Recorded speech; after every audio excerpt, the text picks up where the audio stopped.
Hi everyone, this is Mami Lynn again, and for today's video, luto pa rin tayo ng napakasimpleng ulam at wag na nating patagalin yan. Tara guys, start na tayo. Sa mga gustong umiwas muna sa mamantikang pagkain ay tamang-tama po ito sa inyo. At naglagay na nga po tayo ng 1 drum na tubig, charot.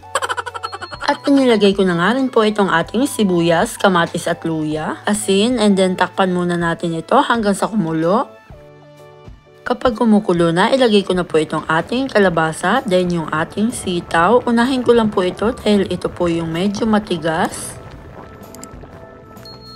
At lalagyan ko po ito ng tuyo, isang malaking tuyo. Tama na po ito dahil baka umalat. Naglagay na po kasi tayo ng asin kanina. Then, lalagyan ko po ito ng ilang pirasong crab stick. Ito po ay optional lang. Kung ayaw po ninyo, ay wag po ninyong lalagyan. By the way guys, sa mga hindi pa po nakakapag-subscribe dyan, mag-subscribe na po kayo. Ang pag-subscribe niyo po at pagnood ng buo ay napakalaking tulong para lumago ang maliit kong channel. At kapag malambot na po ang kalabasa at sitaw, maglalagay po ako dito ng spinach. At syempre, nasa inyo po yun kung anong gulay ang gusto nyong ihalo dito. Pwede po ang kangkong, malunggay, talbos ng kamote, dahon ng sili, pechay, at kung ano pang gulay ang gusto nyo na available po sa inyo. Tapos, lagyan ko lang ito ng siling green. Then, takpan po ulit natin ito.